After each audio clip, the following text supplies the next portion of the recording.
Hello, everybody out there in the internet. Welcome to Aimless Babble Z, episode 265. I'm Taking Master, joined by. RPG Maniac '05. And Trioptical. So yeah, we've got some what we've been playing, some RR and GDC stuff for the news this week. So let's get started. Which GDC? Game Developers Conference. Just kidding. Just kidding. Well, I think we actually don't need to do a Destiny thing. Are you sure? Really? Yay. I mean, Do I we? played it. I mean, I guess we're all. I mean, like, yeah, Tekken has been doing stuff that's sort of interesting. He got the platinum, which I saw. So that means he's played a ton of PvP. I wouldn't say a ton, Tropical. I played. Well, I guess bare relative minimum to your entire what I total needed. play time. Yeah. Yeah, compared to the 560 or whatever, 460 hours, 560 hours, whatever. It's like, Almost nothing. drop in the bucket. But I still need to play more to get the stupid, good, whatever crap I need. So, yeah. It's for the bounty. Yeah, just the one, Yeah, what? one more bounty. And I forgot we needed to team up for the Bad Juju mission Tropical. We need to do that after the podcast. We need to do that or something. Which one is that? The strike where I have to kill that wizard that comes out during the summoning pits. That's the Thorn. That's not bad juju. Okay. Yeah. All right. We will do that then. And then, yeah, I guess my new routine in Destiny now is, until the new content comes out, is just the 3 raids or whatever we're doing for the raids. And then, of course, I get my Nightfall and my weekly heroics in, but, yeah, definitely not as extensive as it used to be. It's exciting. New leaf, so to speak. Though I kind of am bothered by all the stupid nuclear Mars stuff in the Crucible. It's like I kind of want to get it, but then I'm like, how many kills do I need per Guardian? Is it like 5,000 or something stupid? So this is a cool thing that they added, the mobile vault. Have you guys used it at all? No, I have not. I've used it some. It's really neat because when Zur was around on Saturday, I had my strange coins on another character, and all I did was I was standing there looking at Zur's inventory in the game. I was like, okay, I need strange coins. Went to my phone, got opened up the Destiny app, went to the vault, or took the coins from my other character, put them into the vault, and then put them into my character that I was currently using. And then immediately on the screen, it popped up 20 strange coins, just appeared out of nowhere. And then I had enough to buy the thing that I was buying. I was like, oh, this is so awesome. And I started switching equipment and stuff and just changing it on the fly on my phone. And it was just happening in the game. I was like, this is really nice. But then Gamer told us a horror story where, I guess in friend zones, what are they actually Darkness called? zones. Darkness zones. That's right. People have, I guess, lost items when they tried to use the mobile vault. It's like, well, great. It has to work 100% of the time, otherwise no one's going to use it. You ever heard that? I'm like, nope. Yeah. Not even bothering with it. Because the second Crota run we did, I switched to my Warlock at level 29, and I didn't have Galahorn. I was like, oh, I should just do the mobile vault and switch it over. But then that was after Gamer had told the story. I was like, oh no. Never mind, we'll just make do. I had the same situation. I was like, well, I don't have Galahorn on, but whatever. There was once upon a time I didn't have one, so. This is very sad. I was like, oh man, that's scary. Yeah, I guess, I don't know. Did anything significant happen in Destiny besides the drop in the bucket PvP that Tekken's been playing? And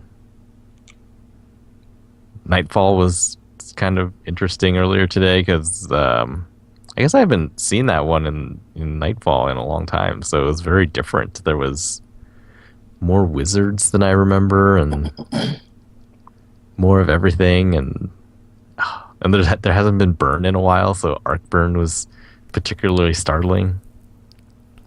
It was weird though in PvP. It's like I saw a ton of hunters, so it's like clearly, the choice has been made by the community. Playing PvP, jump into your hunter. Well, what mode were you playing? All of them. Really? Except for the one with the team vehicle deathmatch. Hmm. That's very interesting. I don't tend to run into that many Seemed hunters. like it was like mostly hunters, and then I would say second was Titans, and then third Warlocks. Because I didn't see a lot of Warlocks either. So I was Wow. playing Warlock, and I was like, man, where are the other Warlocks? And I was That's like, really very, different. very Nobody rare. plays as a warlock anymore. Then again, it's just anecdotal evidence, so who knows who has match made with new people, old people, who knows? So, Because if you look at the trophy percentages, like most people have maxed out a warlock, second a hunter, and then there's another trophy that people have done more, and then it's people have maxed out a subclass of Titan. Yeah, but they may not necessarily be playing PvP though.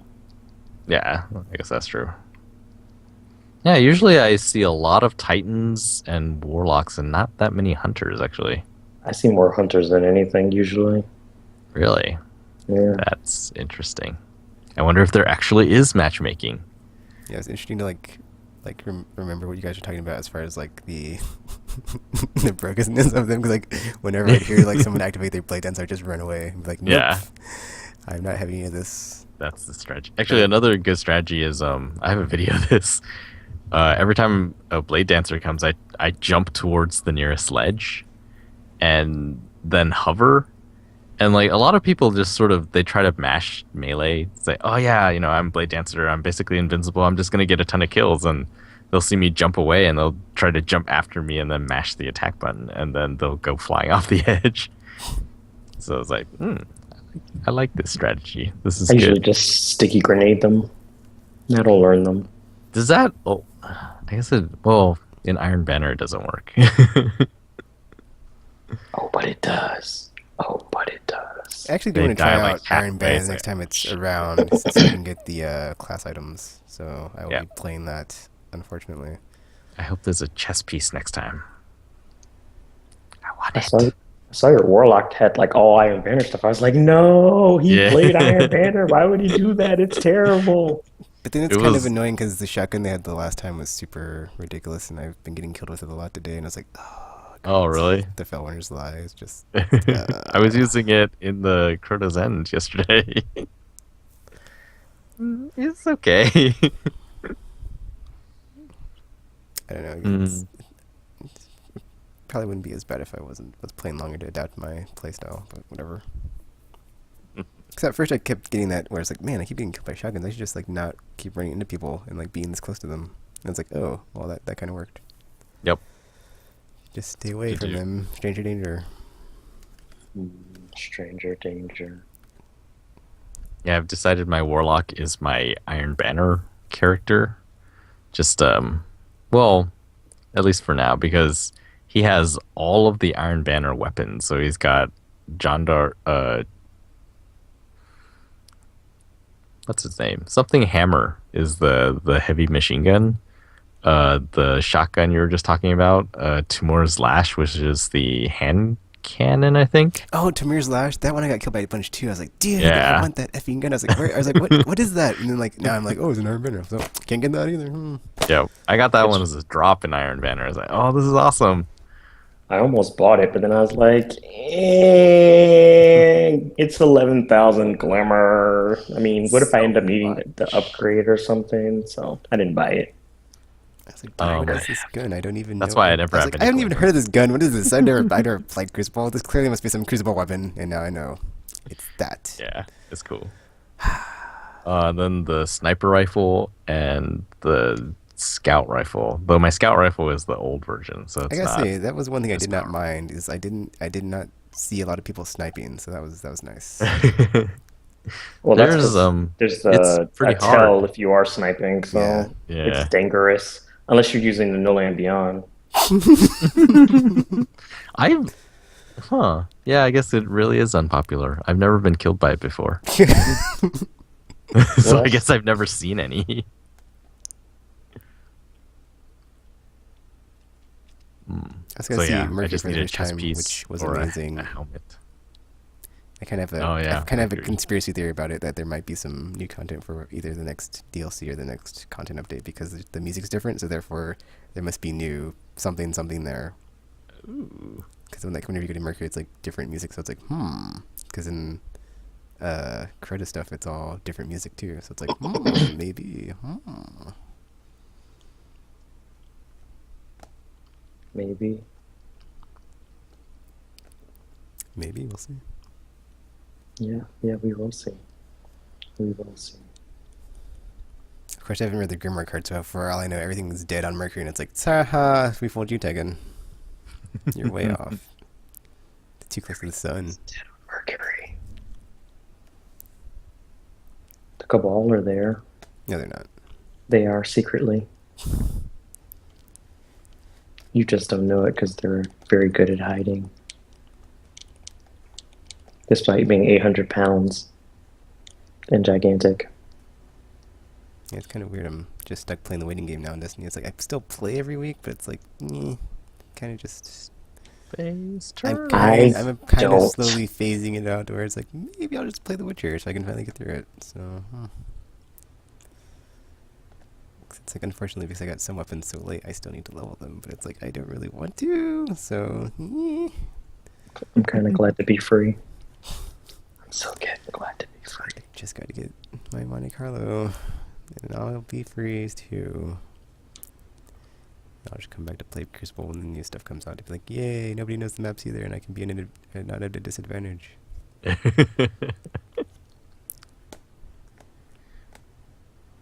Except that you will be at a disadvantage. You will be. It's like heavy ammo. Where's that at? Oh, it's there. Oh, it's gone now. Yeah, no heavy ammo for me again.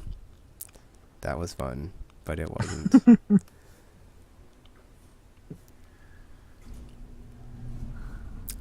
Alright, so I guess we can move on from Destiny, and that was pretty quick. Yay. Yay! It really is winding down, I think, until the new content comes out, and then inevitably they're gonna announce whatever it is that's coming next. Because, I think the timing works out well for them. Because when's that? That's E3, right? So they launch House of Wolves and then announce. Hopefully not Destiny 2, but Technically something. that's already been announced, so ship has sailed. They announced it for investors, so it's sort of. Nah, don't. Yes. Whatever helps you sleep at night, Tropical. But it's happening. Silence. It's happening. I'm sorry.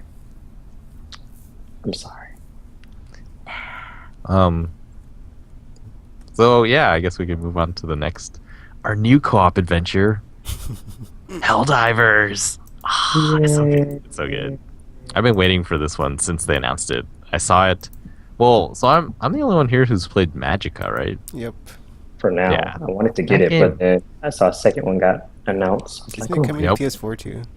Yep, in May. See, it's like I'm waiting for all these games that got announced at, I think it was last year's E3 to come out, because I'm like, when, isn't that supposed to come out? I keep thinking, like, isn't whatchamacallit supposed to come out? Isn't it coming out? And it's like The Witness and other stuff that's like not, it's like these smaller downloadable stuff, it's like still not out, and I'm like, yeah, whatever, I'll get here eventually. Because like even like White Knight, I didn't even heard of that game. I saw the trailer, I was like, that looks cool, and I bought it. So I haven't played it yet, but I'm like, that looked cool. So I'm just excited to have all these awesome, small, fun games to play all the time. It's been like 3 weeks of ridiculousness with the PSN store, just like It's gonna be another 7 weeks of ridiculousness, I know. except for Metal Slug. I was like, man, these last 3 weeks have been crazy, but now it's like the March time of there's actually stuff coming out, and I can play it if I might even splurge a bit. Why not? It's like, why not take it? You've earned it. You've earned it. Did you, though? You deserve it. Did you? Oh yes. Oh. Fully consumed Destiny and all that. But yeah, I think that's the only way I can describe it. It's very similar to Magicka, except instead of wizards and magic, you are space marines with guns, and the part in Magicka where you have to use I think there's like 8 different keys, and like different combinations of the keys produce different spells. And this one has a thing where you hold down a trigger, and then different combinations of directional pad arrow presses brings down different types of support and other sorts of things.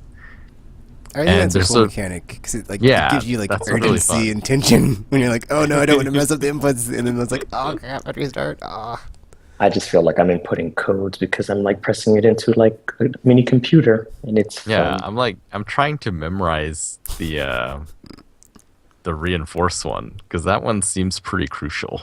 And I messed up. I think I messed it up every time I had to do it because it was always under pressure. You know, you're the last guy, and usually it's one of those big beetle things, and it's just like it's coming. It outruns you. It will squish you in one hit, and It's yeah, more of a yeah, tick. it was ridiculous. Um, yeah, I guess that's another feature of their games is that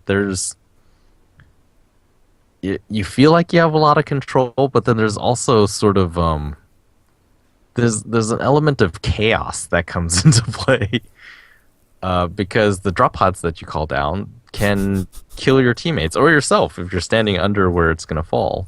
Yeah, Hilarious. essentially anything that comes down from the sky can crush you. So even like the evac shuttle can crush you at the end. If everyone's standing right on the beacon and it lands, like everyone dies. It's just game over. and then sometimes it's not. It doesn't drop where you throw the beacon. It's like sometimes it's close. Sometimes it's right on it. Sometimes it's Yeah. not even The close. game is like trolling you at some point because I'm taking an hour playing and it like completely missed where he was. I was like, wait a minute, that's not where you threw that at all. This game. It's very fun though. Man, we I especially like the chain revive and get killed. that we Yeah, that was it's weird like because it was four just in a like row. every time somebody got revived, their revive pod kept killing somebody, so they had to get revived. It's like, oh my gosh. It was kind of That was ridiculous and embarrassing. Yep. But well, so RPG got his revenge for Alien Swarm, I think. I did. Revenge. Because we were all like, for those who don't know, this one time we played Alien Swarm. We're all going along, being all teamy and stuff, and then all of a sudden we have to go extract. Then I get left behind because Tekken's like, F that, and then I get killed.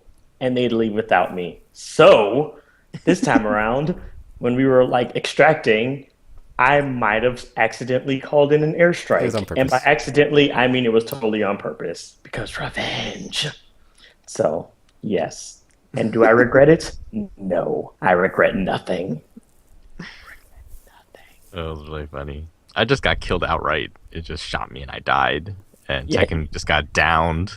Well, Trump was an unfortunate casualty in that. I was actually trying to just kill Tekken. You just unfortunately happened to be stuck in that. It was I- really weird.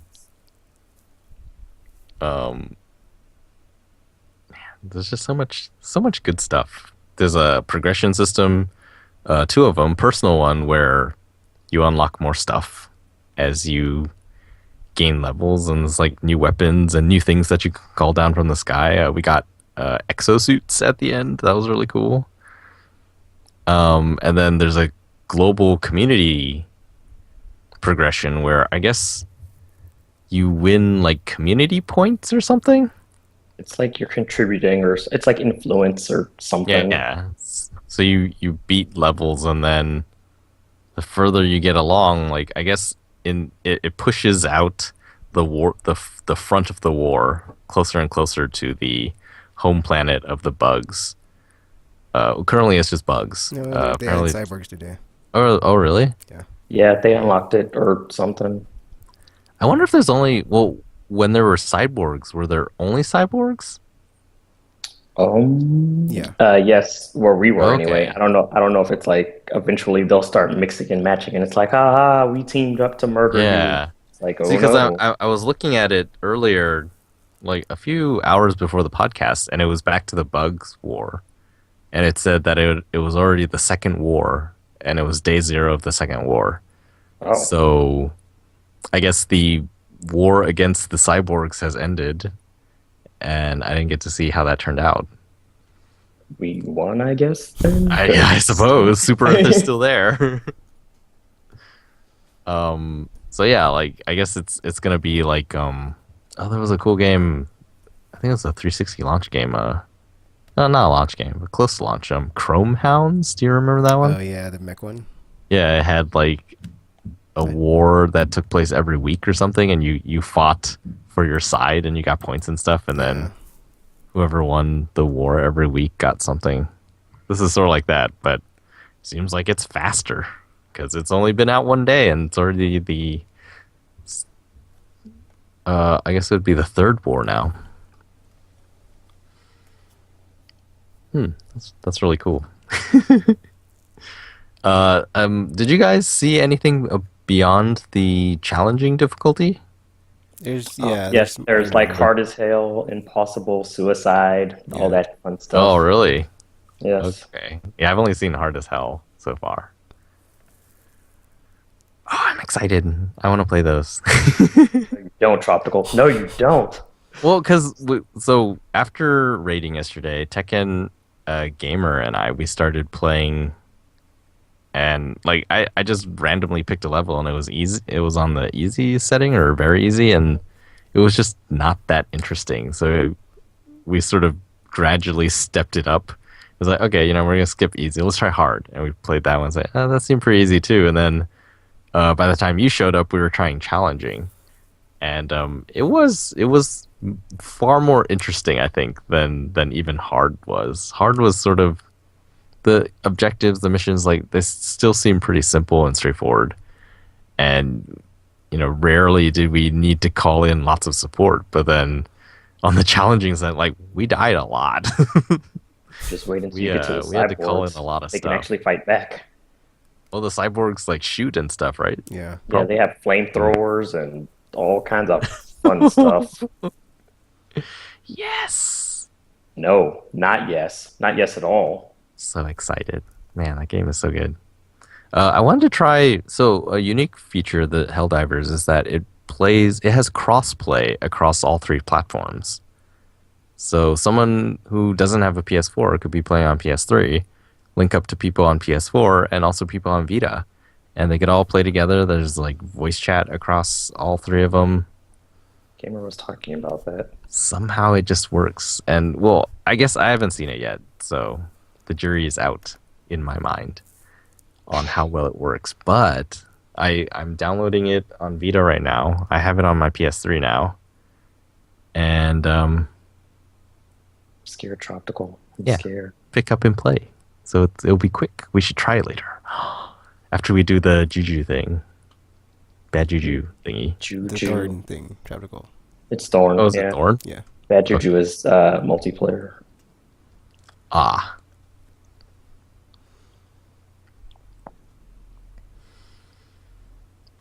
Yeah. I'm excited for Magicka 2 as well. Seeing how Helldivers turned out, it's like, oh man, Magicka 2 is going to be awesome. So fun. It's kind of like this, except more. Well, I can't speak for Magicka 2, but the first Magicka, it's that sort of that chaotic element is in the game. So similar to Helldivers, where you don't really have control 100% of the time. That's sort of there. Spells easily can backfire on you. Like you can do things like in other RPGs, like call down meteor strikes, and there'll just be meteors falling down from the sky, and it's super powerful. But those meteors can also kill you and your teammates. So you're running around trying to dodge meteors that you summoned and now have no control over. Another element of the game, like they have it where if you're wet, like if you walk through water or it's raining or something like that, you can dry your robes by casting fire on yourself. Oh, but if you do it dangerous. Potentially, I haven't done this before, but potentially I guess you could try to dry other people, and then if they're also trying to dry themselves at the same time, then they would set themselves on fire. And then like you want to dry off because you can't use lightning spells if you're wet. If you're wet and you try a lightning spell, then you shock conducts yourself. Electricity. Yeah, it's just like it gets crazy. And then the game isn't all magic either. Like there's also weapons you can pick up, so you can actually hit people with your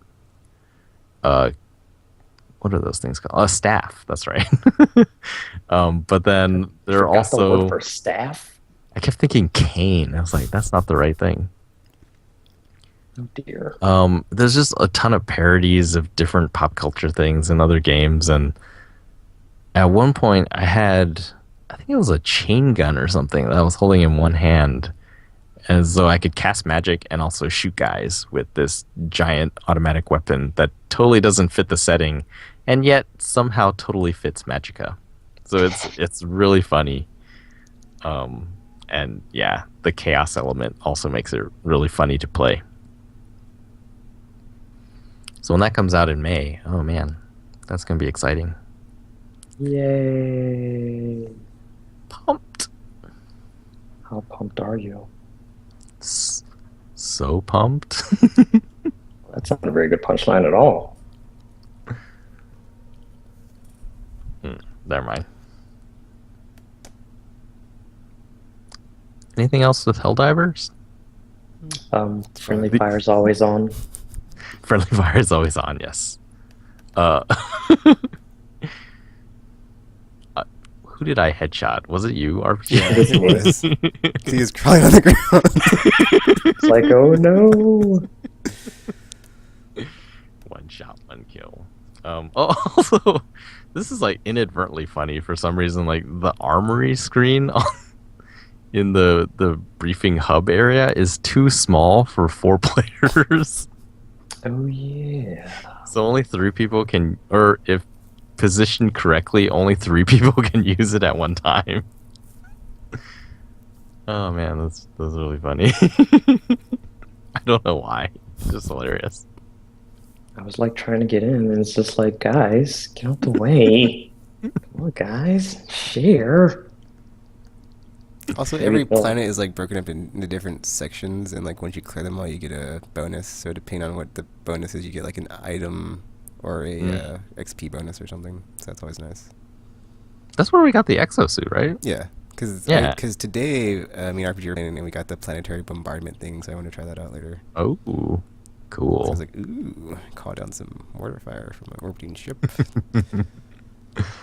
That sounds very exciting. It is. I just think it's funny because like everything that's like probably awesome to use is like super dangerous at first if you don't know where it's going to land. Well, they said in like the hint screen that it's always perpendicular to your throw, so I'm guessing that's how it works for everything, except the bombardment one is like an area of effect, so just don't be near it. Yeah, throw it really far. Maybe it's like is it like the nuke? No, it says like you get 3 salvos, and then like the more you level it up, you get more salvos up to like 9. So wow. So you just have to basically throw it and like don't go over there. And I have plenty of research points, so I'm gonna do it. Man, I'm gonna wreck it.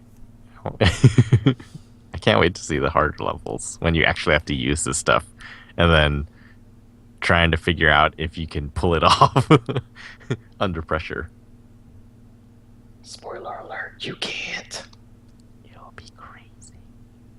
Because even like doing some of the missions where you're like trying to activate things and you have to put in like the long codes for like the activation thing, it's like, oh my gosh, this is so long, and you're getting like attacked by 40 things at once. Yeah.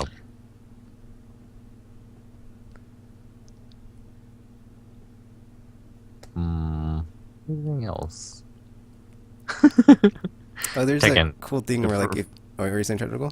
For future reference, like let us know when you're gonna set off the nukes, because those things are dangerous. That was hilarious. He killed himself twice. Like usually, you kill yourself.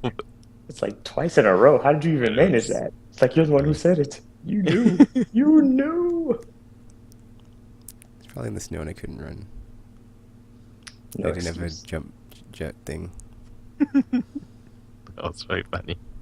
It's like, oh no, it's gonna squish us, and Gamer's like, not me, and he jumped into the air and then landed and got squished.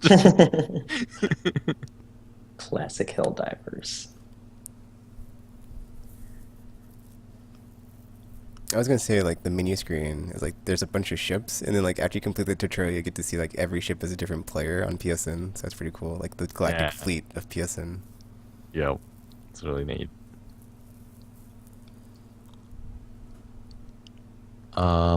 So yeah, I think we're gonna be playing more of that one. Exciting! Maybe you guys should, play that instead of Destiny on Tuesdays. Who knows? Probably. Yeah, I'm not really. When I got on Tuesdays, I looked and I was like, huh, no one seems to be playing Destiny, so I guess Helldivers it is, because it seemed like you guys were playing Helldivers, and We then were, but then Gamer was like, "Oh, Zafro emailed me. I'm out of here," and he like ran to go raid. I'm like, okay. ah,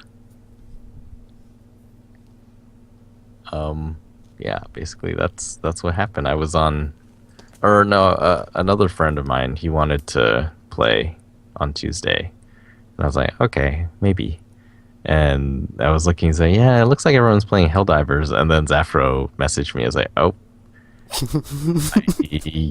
okay, here we go. Yeah, I started the tutorial and then Zahra messaged me and I was like, oh, dang it. And I was like, okay, I just mentioned Becca. I was like, okay, let me finish the tutorial and I'll be there. You guys disappoint me at every turn. Sat there, it's like, what's going on? I don't really feel like playing hard mode until I'm above the cap to just go back and get my revenge. So, yeah. But then that won't be in until flipping sometime between May and June. Or is it April and June? It's April and June. Yeah. Well, if it's in June, that's not going to happen because I'll be playing Batman. So, and if it's in April, it might not happen either because I'll be playing Project Cars. So, peace out, Destiny. I got other games to play. You had your fun for 8 months or however long. It's time to move on, or take a break anyway. Because I'll be coming back because I'm pathetic like that. So yeah. You are pathetic. Just ask Nintendo. I keep on coming back every time. He's into it. He likes the punishment. It's like, give it to him. Give it to him. That's very much not true. Wow. Okay, so who's going next and what you've been playing? Troutwell said he'd love to. Okay. I was like, okay. Yeah, I mean, this week was really awesome for me because Helldivers I've been looking forward to since its announcement, and Olli Olli 2 I've been looking forward to since I played Olli Olli 1. Not really even knowing that they would make a sequel, but they did, and say, oh, that's wow, it really is like the golden age of sort of shareware back in the day, where people are striking when the iron's hot and releasing sequels really quickly, and yet the sequels do have, I mean, they're immediately recognizable as sequels, but they have significant improvements. And Olli Olli 2, haven't played it a ton yet, but it looks really cool. They changed the art style, so it's not pixel art anymore. It's more of a how would I describe it? Like, I guess, back in the day, they didn't think they were making pixel art. They were just making art, and pixels were the only thing they could use, and so that's why it looks like the way it does. And so, not enough power to use polygons yet. Yeah, because those are megapixels, and we can only have 16 bits. I have so much memory. I think Olli Olli 2 looks like the game that Olli Olli 1 would have been if they weren't thinking of using pixel art. So yeah, just like everything, animation is really smooth now. They added a thing. I don't think this ever happened. There are curves now. Before it was all straight edges and then angles for turns, but now there are curves. And that lets you do things like, if you go down a small hill, you actually accelerate. And that never happened before in the other one. It's like, oh, wow, it makes it feel very different. And it's like, oh, that part, it feels smoother and everything feels smoother. It's like, oh, I need to play this so much more.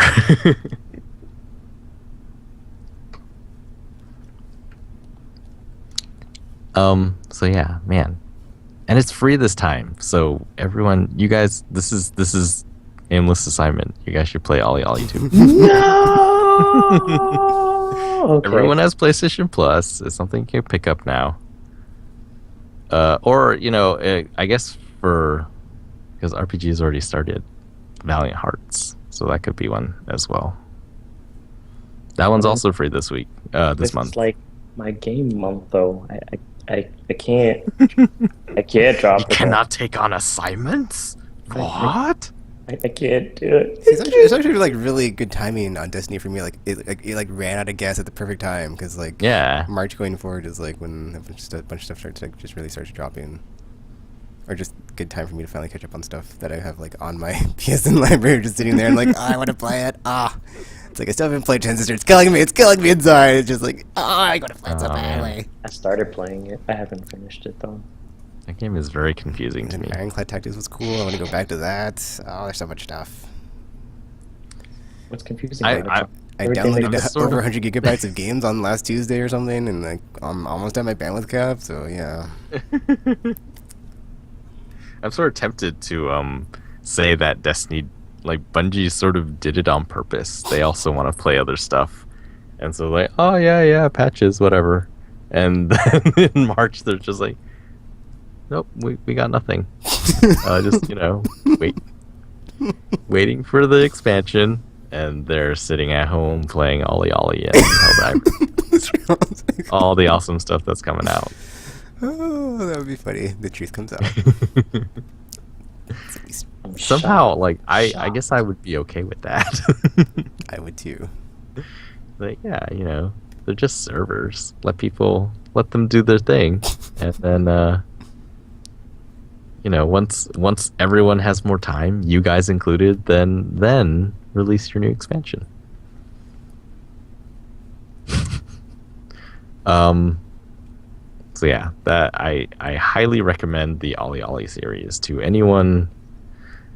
Well, I guess particularly to people who thought Tony Hawk Pro Skater 2 was really good back in the day, because it has that feel, but totally different music. So maybe if you hated the, what they call it, skater punk rock or whatever, 90s skater punk, if you didn't like that stuff, then yeah, check out Olli Olli, and maybe it can be a skateboarding game that you can listen to.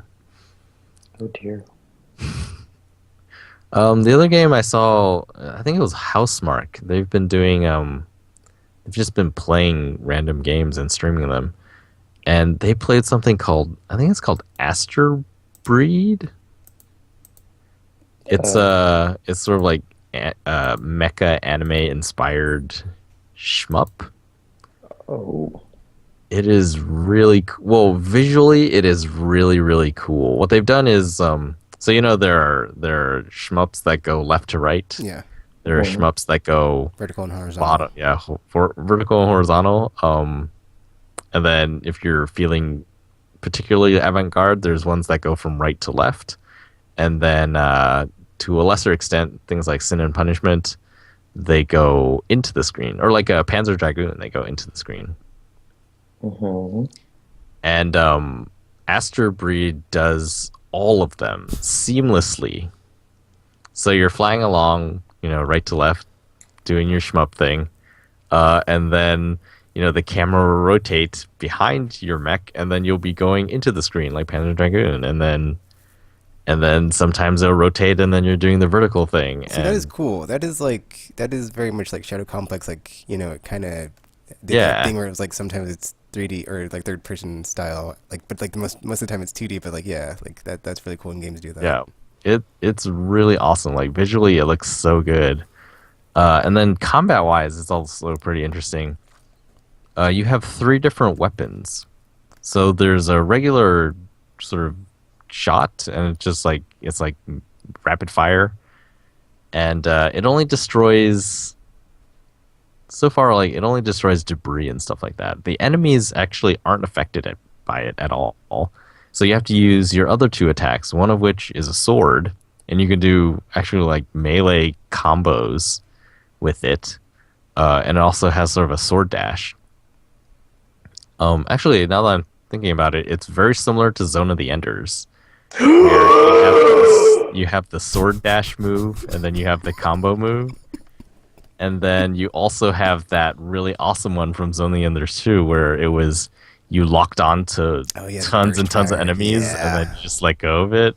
It has that's the third weapon. So it's a spread gun if you just tap it, but if you hold it down and then lock on to a bunch of enemies and then release, it does that thing, and it's like, I oh, wanted to get that collection, but I can't find it anywhere. It makes me It's sad. Oh, really? digital on the store, I think. Yeah, but I don't like. You know how I feel about digital only games. I'm just saying. I will find a physical copy somewhere. Good luck with that RPG. Hey, you gotta believe. Well, there's always eBay. Enjoy that. Bring it Yeah. over. No. I'll just check GameStop and see when I go pick up. Ew. Well, it's like the only game store around here. I should just so- start humming the Galactic Imperial theme every time you say that. Dun, dun, I- dun, I dun, don't dun, get it. dun, dun. Oh, you know, but everyone else does. So it doesn't matter. No. And I'm sure they're fine. I mean, it's like the only game store around. I don't live in like a small town or anything, so I remember that one time you wanted to get that Fire Emblem game and they didn't have it. don't for even weeks don't on even get it. me started. Oh my gosh, FNLA. There's so many people who play Fire Emblem there. It doesn't make sense. hilarious. So yeah, Asterbreed is on Steam. It's a PC game. It came out. It's actually not that new. I think it came out middle of last year, if not earlier. I've sort of, I'm now of the mind that anything I see cool that's on PC that came from an indie studio will someday arrive on PS4. I kind of So thought that too after I saw some Yeah. PC announcements. I was like, yes, I don't have to buy it on Steam. Yes. Yep. So, no hurry. It's not on sale right now. Wait for a Steam sale. Not that it's not good. It's just there's so much other stuff to play. There is Yeah. opportunity cost. But yeah, if you're so inclined, it is $15 on Steam, Oh my. and it's pretty neat. I haven't finished it yet. It gets pretty tough. The bosses are, shmup style bosses, so there's tons and tons of bullets flying at you. But in this case, instead of what was the game where you could change different colors and That's then Ikaruga. that's Ikaruga? Yeah, you this absorb the one bullets. has a mechanic where some of them are destructible, so you can actually use the sword to destroy some of the bullets, but then there are other ones that you have to dodge, and so that's how you make that manageable instead of turning into the different colors to absorb the different bullets. This is you kill some of them, and then that's how you make your space so that you can move around.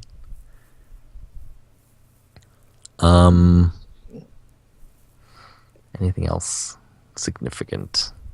It's just, yeah, it's really cool. You should go check out a video of it or something. Don't listen to him. You might enjoy it.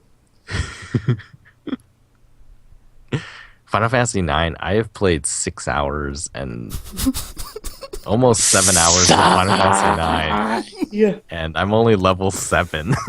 I was like, wow, is it this wanted slow? to just start the game to replay it just so I could just run past you real quick and be like, you know what? It's not that hard, Tropical. You want to play Tortoise in the Hare? Just like every week I'll say where I am, and you'll just be like, oh, yeah, I was there like 15 hours ago. Yeah, it's like, I'm already on the final boss. Where have you been, Tropical? Let's go out here. How many times can RPG beat Final Fantasy IX before I get to Time the you middle? do it, right? Before I have to say, switch discs for the first time. It's ridiculous. I actually wanted to replay Final Fantasy VIII for some reason. I don't know. I just was in the mood or something. I was feeling that today, actually. I was playing 9, and then there was just a scene where they're just talking about something and they're in the castle, and I was just like, oh, I want to play 8. And I was like, should I just play all of them? I mean, I haven't finished any of them.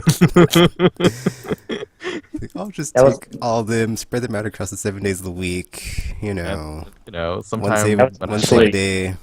That was initially my plan before 13 came out, but I was like, oh, it's so much work, and I don't actually like all of them, so I'm not gonna have to replay through all of them. So my kids will be in college, and then finally I'll finish it. It's That gives me a good 16, 17 years. That's sad. Just sad. Oh man. They really will be on like Final Fantasy 20 or something by then. Are you sure? Some days you're very optimistic about how far they can get in the Well, series. I said 20. I didn't say like 70 or something. I mean, 20 is only what, like another 4 away. So I mean, that's a good 26 years worth of or 16 years or so worth of development time. That sounds about right.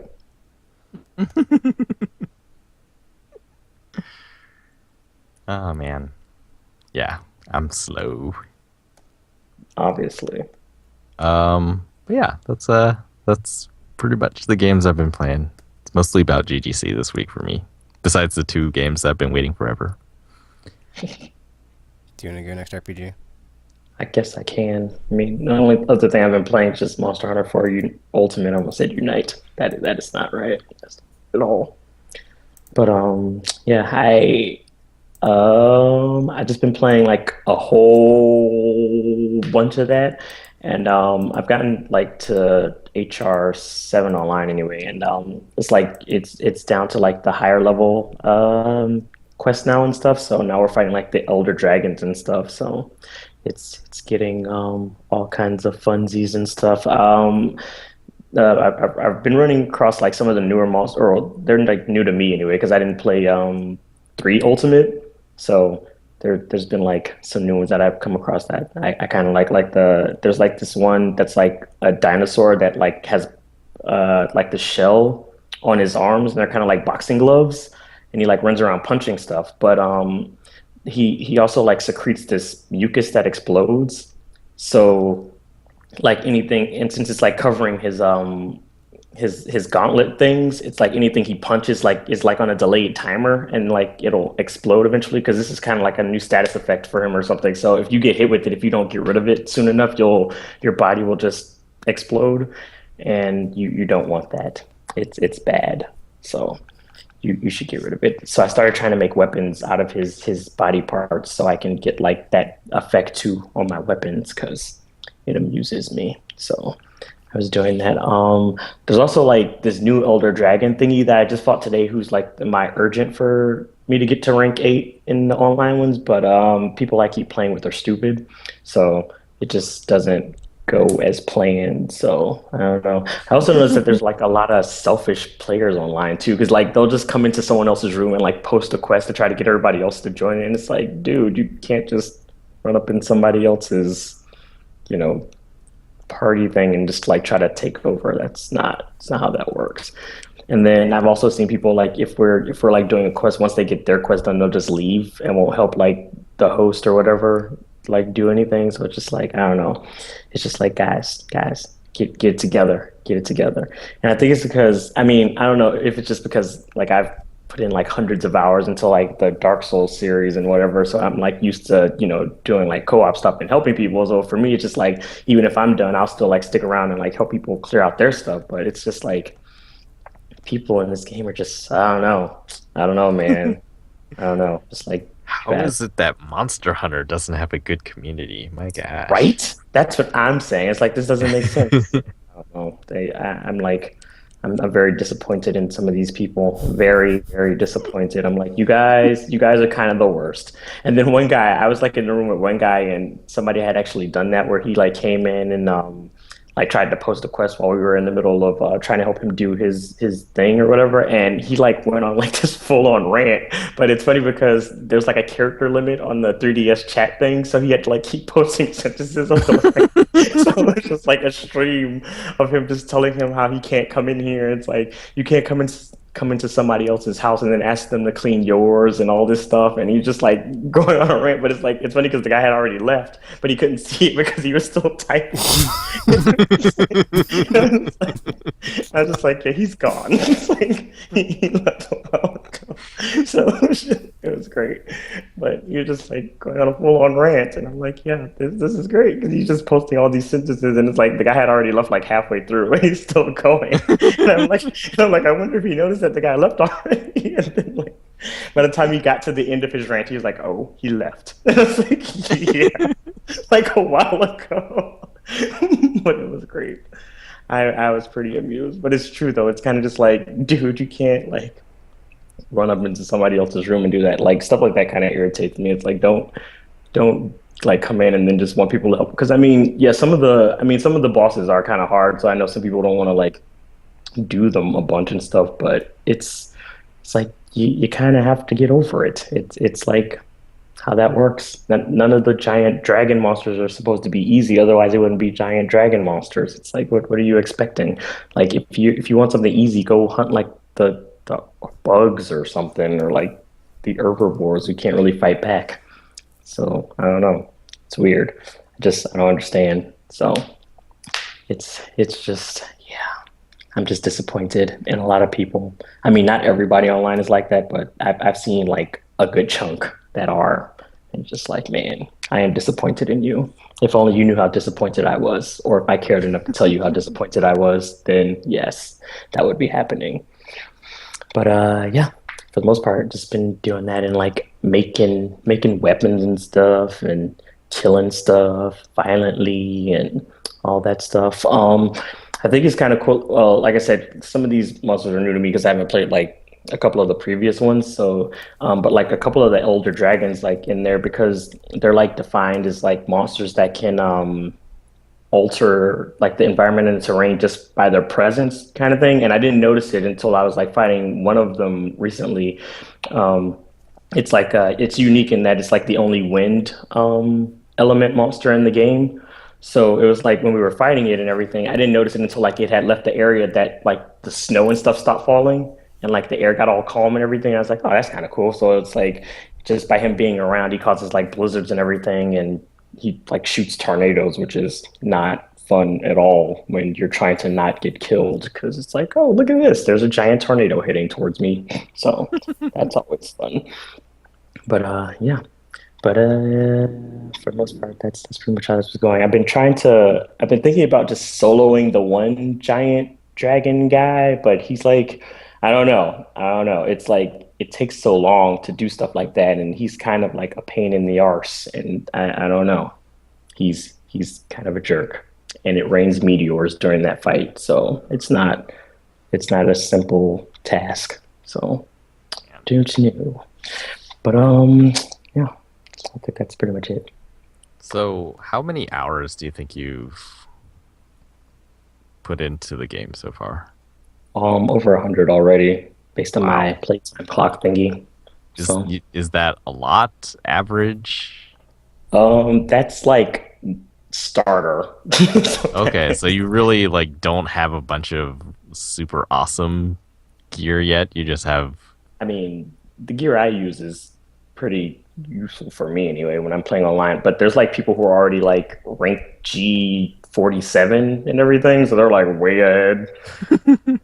So there are people who have already put like multiple hundreds of hours in. So it's uh it is a time investment because a lot of the like higher level quests they're like multi hunts and stuff where you'll be fighting like three or four different large dragon monsters and stuff. So you have to have like a bunch of different armors and sets and stuff that your skills can help you do stuff and everything. So it is a task, and you need like good teams to get through stuff.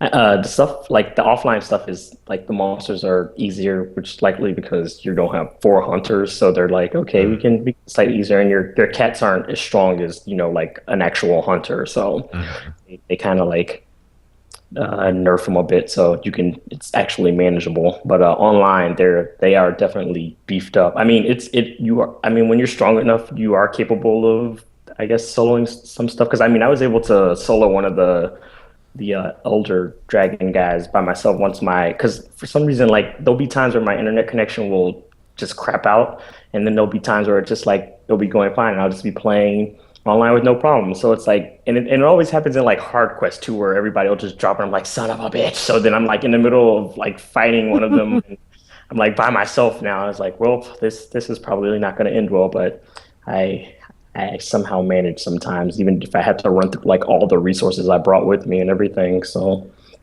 it's it's uh it is quite a task. But yeah, I've seen people who have like all these weird effects on their armors and stuff. So I guess like they've put in like a lot of hours to get their armor set and stuff because the way the skill sets work is like you have to get like up because each piece of armor has like points on them like in certain skills and stuff and you have to get up to 10 points in each skill for it to like activate.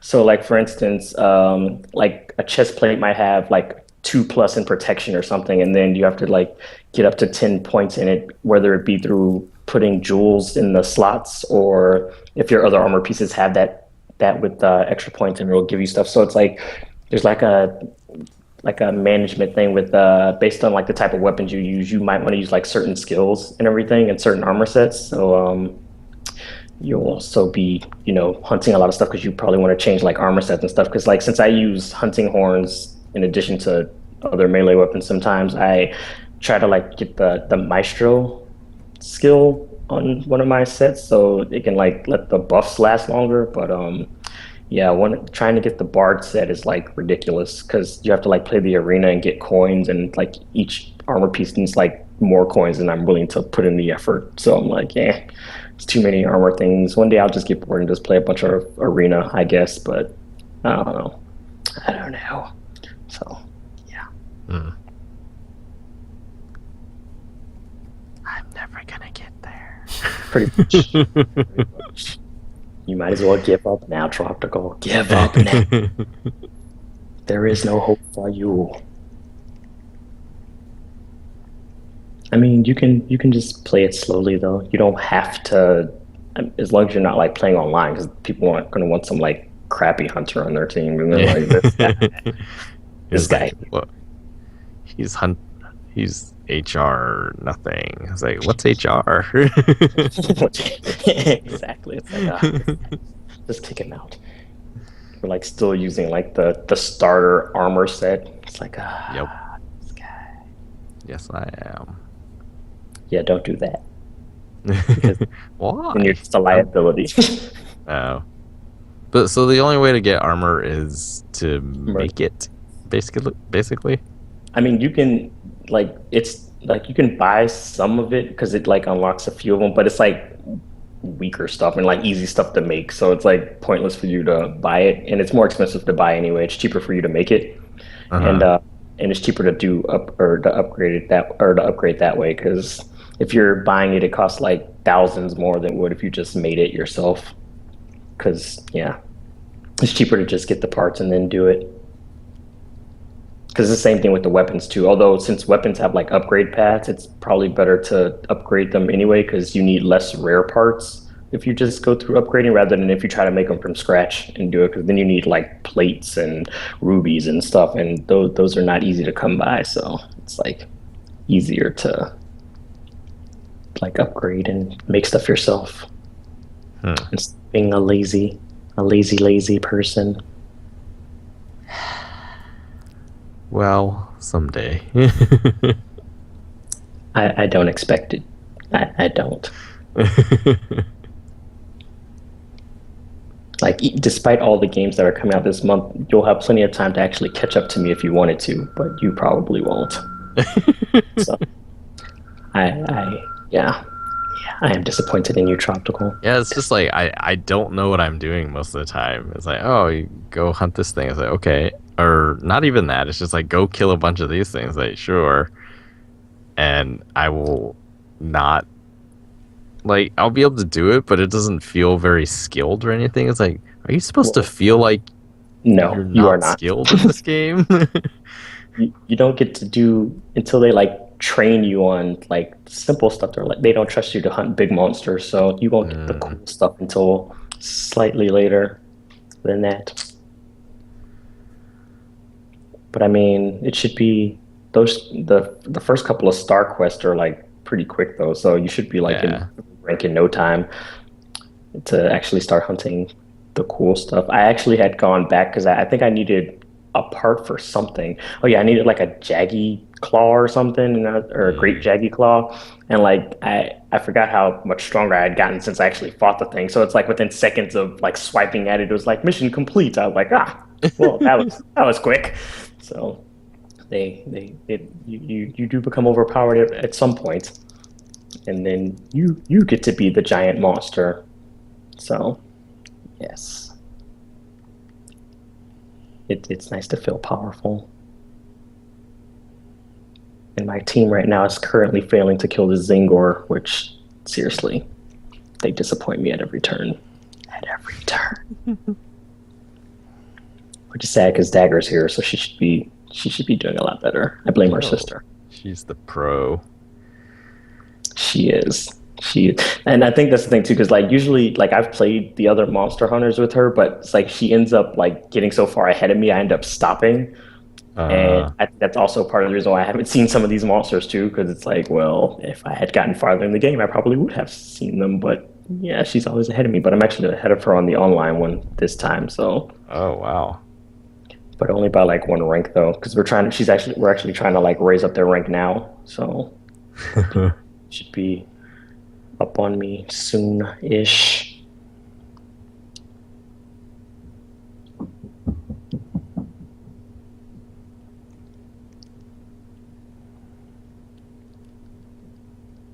But yeah, that's pretty much it.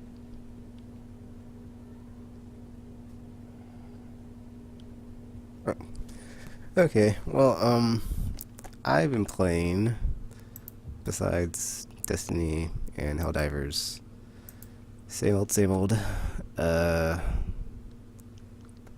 Wow, my brain just... Okay, same old. To Theatrhythm, still plugging along in that one, nothing new to report. Mass Effect, nothing new to really report. GTA 5, I think I was going to play it for a bit, but then I ended up not playing it, but I really played a bit of anything extensively, really, so nothing to report from me there. So I guess we can go into RR. Cool. Well, this week's RR. The game that released this week is for PlayStation Vita, and again, since this is new, for people who don't know, RR is Ask RPG About RPGs, where basically we ask him. Hilariously, though, most of the games haven't been RPGs at all. So like... Yeah, they've just been of a certain style that has been associated with JRPGs in the past. So yeah, they're often a little bit quirky, and we just see what he thinks about the current week's releases and possibly in the future next week's the week after's releases. But for this week, we have a release. It's for PlayStation Vita. It's called Oreshika, Tainted Bloodlines. Wait, that came out? Yeah. That is out right now for PlayStation Vita and TV. $20. I didn't know it was out already. It was on my watch list, and I didn't know because they kept saying they didn't have a release date. No. Well, they have a release date now. It was yesterday. It's basically a game, apparently... Maybe the physical copy's not out. I don't know, but it's digitally out. That's how I saw it. Yeah, it's a digital one. I think it is digital only, if I'm not mistaken. There's some sort of... You get like 2 additional gods right now as a bonus if you purchase it before March 17th. Apparently these 2 gods can't normally be unlocked from within the game. So that's like a DLC type thing. It's basically a revenge story. The stuff is going bad in the capital of Kyoto, and they get this wizard, or I forget his name. Yeah, it's like a wizard guy to fix it, and he basically is like, oh yeah, it's this family, and your entire clan, your entire family is killed, and then. Yeah, that's bad for you and your family. And that is usually a bad thing. But you're resurrected, and so now you're out with your family to go kill this guy and get your vengeance and redeem your honor or something. And one of the features of the game is that there's a family tree, so it's like that kind of game, and you It's like similar to, what's the game? Conception, with the whole children. Yeah. thing. Yeah. So, I mean, I guess we've sort of heard RPG's response. He's like, "Oh, it's out," so he wants it. I do. It was Well, because it was announced like around the time they announced that Soul Sacrifice Delta and Freedom Wars were getting localized, mm, and that's how I heard about it. So wow. So it's been a while. yeah, that's why I didn't know when it was supposed to be released. That's why I was surprised that you said it was already out. I was like, wait, what? The other Wow, that's ones were entitled. the other ones are all out now too. So They have they have been out for a while. Yes. yeah. So what is it about this one? So did you like Conception? At first, the only issue, my main issue is with Conception is that it started to get kind of like repetitive, Hmm. and stuff. So it's like I like the concept and everything, but then it just kind of just like it kind of fell flat because it was like, well, they didn't really put all that much effort into the follow up. So I don't know. It's like it seemed like it was good on paper, and then they're just like, haha, we stopped.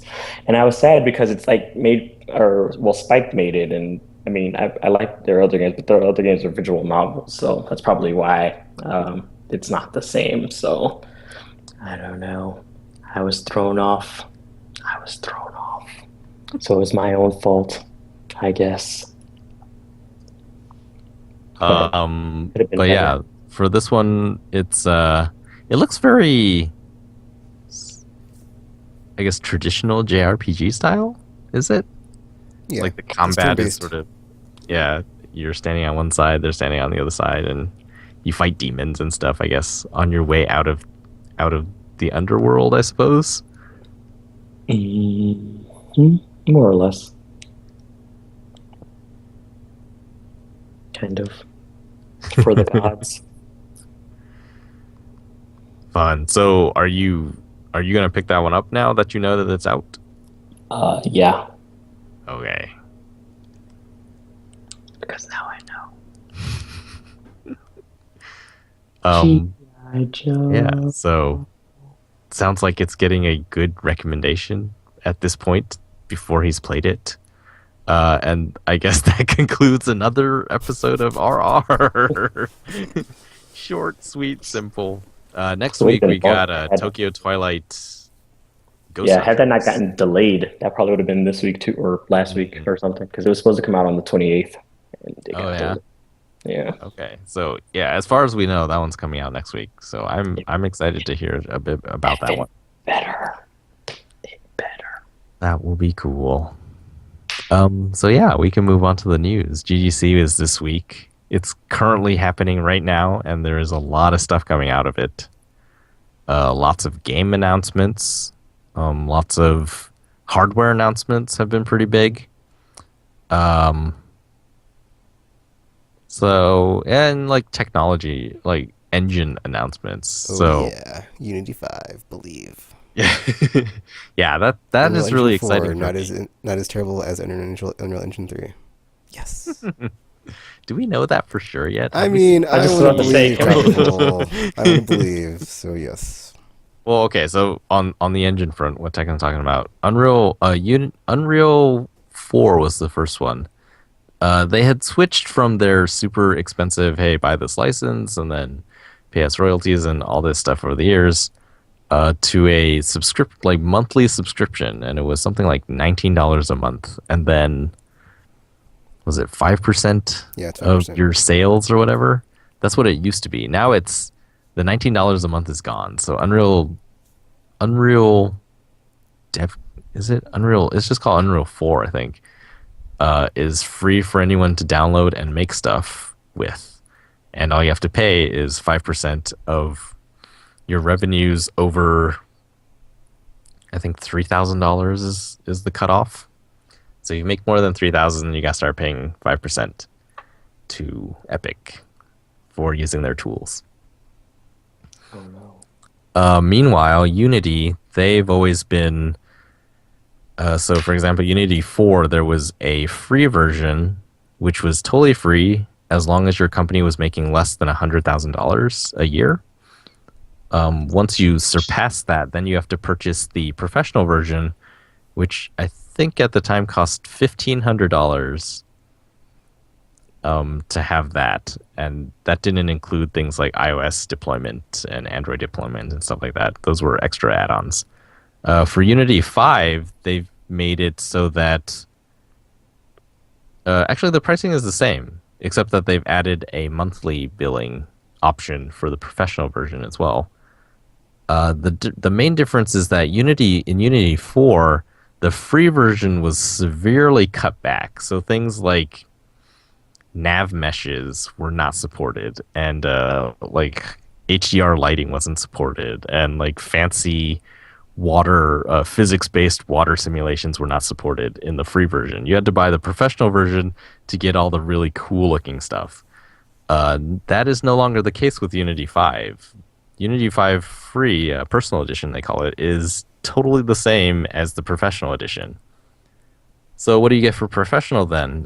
They've added a lot of sort of online sort of cloud-based tools for professionals. One of them is like analytics, so it'll tell you who's using your apps, information about them and stuff like that. Also,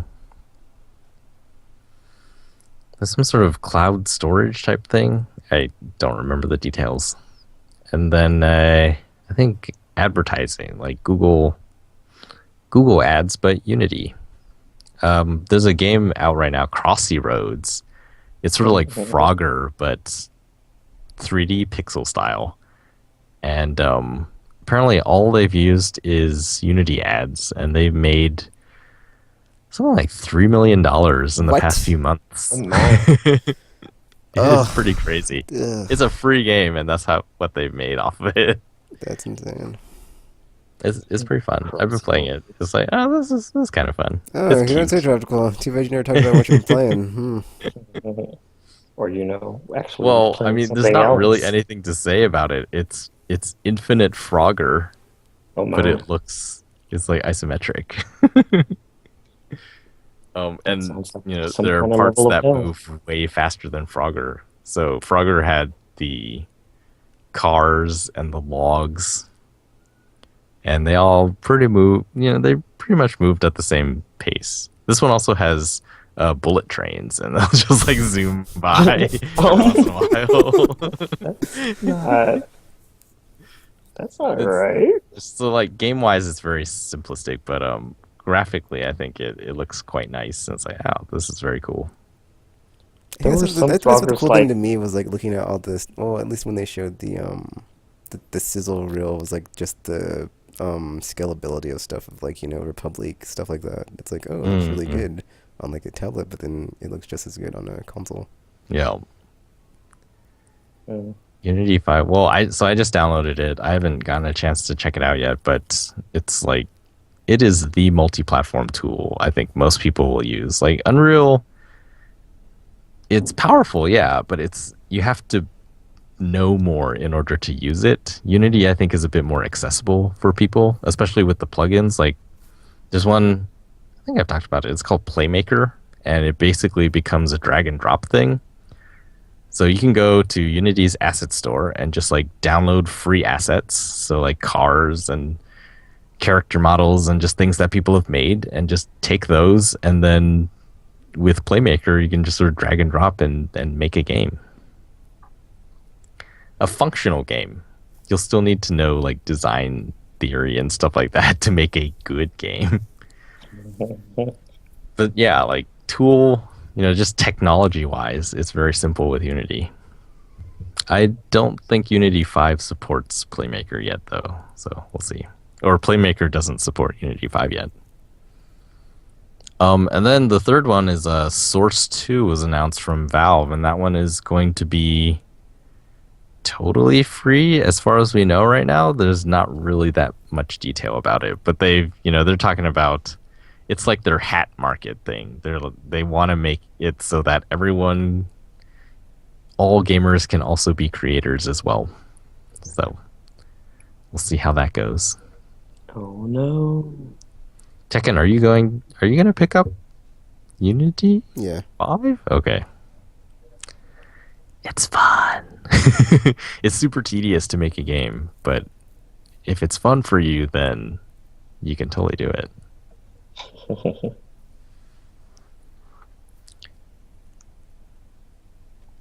So that's the engine news. On the hardware front, Valve announced.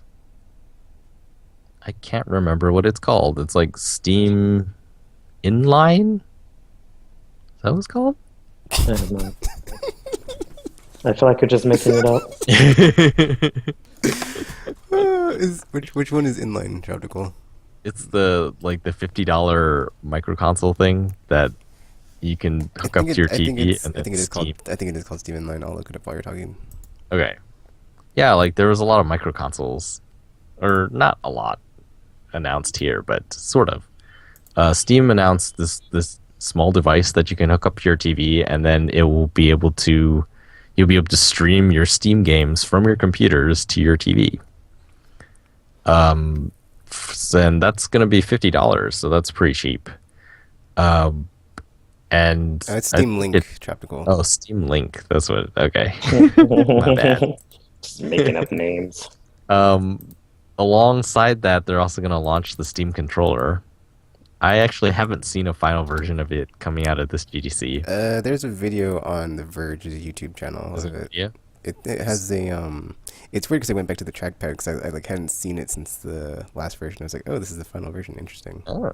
What's in the middle? Is it buttons or is it? It's got buttons, D-pad, trackpad, and then shoulder buttons. Okay. And then the buttons are similar to the Xbox's XBAY. So that'd be interesting. I wonder if did they give up the thing about, because the original idea behind Steam Controller was that it would play any Steam game, regardless of whether it needed a controller or a keyboard and mouse, and that's why it had the touchscreen in the middle before. It's like, yeah, this is a touchscreen is an infinitely modifiable. Well, the thing is like it seems like they went to. I'm not going to say like they went back on it, but it's like there's a ton of key bindings, so you can just mess around with it a lot to where you get it to work with whatever you're using. Because in the demo they showed they were playing System Shock 2, and they're like in a menu you have to like drag and drop stuff, but they're like showing that basically you can just take it and then hold down on the trackpad while you move stuff over and have it be more intuitive than like just, constantly button pushing, I guess. I don't know, whatever, but yeah, it was weird. Neat. But I could see how you could use that to play like an RTS with or something that isn't as intuitive as a controller. Yeah.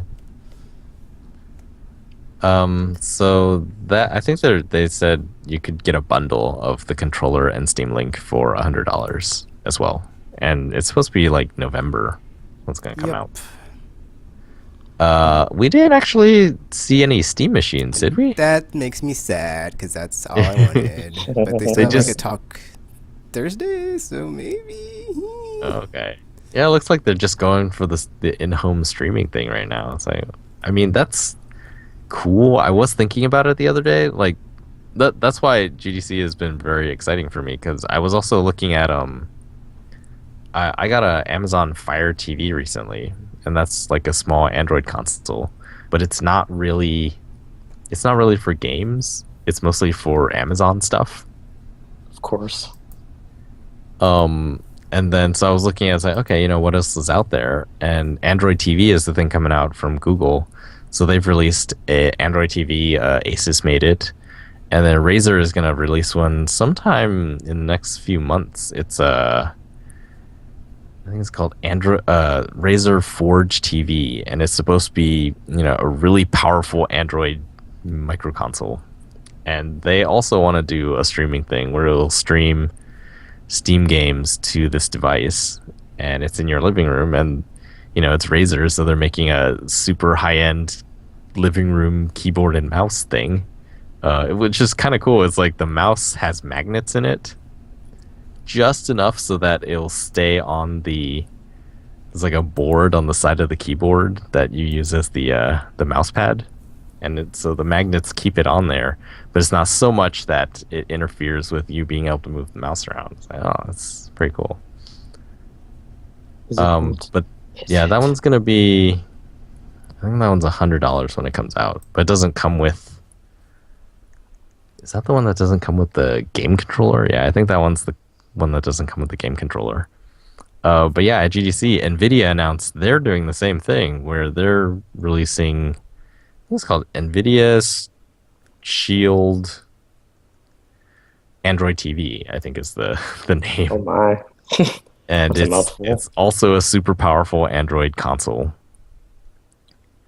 Except instead of streaming just like Steam games or like games off your PC in general, like the Steam and Razer ones, this one uses NVIDIA's Game Stream technology, where you have to have high-end NVIDIA graphics cards, and then you can stream it to this device in your living room. They're also making their own controller and all that sort of stuff. That one will be, I think, $200. Yeah, when it comes out. I think it's the end of the year. That one comes with a game controller, but it doesn't come with like the little voice control controller that Android TVs come out with. Mhm. So yeah, that's they were also talking about their sort of PlayStation Now thing, NVIDIA Grid. The free trial is over, and so starting June, I think they're going to start charging a monthly subscription to stream games in the way that PlayStation Now works, essentially. And that'll also be a feature of the Stream Android TV, or Shield Android TV. Wow. They're very long names. Yeah, it's kind of a mouthful. So that's the hardware front that I'm thinking of. Besides, Sony announced the release window for Project Morpheus, whatever it'll finally be called. It's coming out first half of 2016, so next year. Oh, so that means E3 we might get some stuff going then. Yeah, that's the announcement. So in addition, so they brought it out. It's a new prototype that's much closer to what they say the consumer version will be like. I liked it. Yeah, it's really nice. They added that's 3 neat. more LEDs, so it's even more accurate tracking. Now it has 9 LEDs on it. It used to be like a crank or something to tighten the back, but they found that people always needed help to put it on, so they've changed that. So now it's just a 1-button thing, so it's a lot easier to put on. The impressions so far have been extremely positive of this thing. It always reminds me of this guy. I know this guy. He's talking about they're making VR games, and his company wanted it to make VR experiences for people. So he was envisioning like VR arcades, and they would design these chairs and these like awesome sound systems and stuff, and then they would use Oculus. And when I asked him about Morpheus, he was like, "Nope, I don't think Sony gets it." And I was like, it's so weird that you say that, because they seem to be the ones doing the thing that you're talking about, where it's like VR shouldn't be this closed off, oh, I'm in my own world thing. It should be sort of a social thing. Oh wait, Tropical, did you talk about the Valve headset?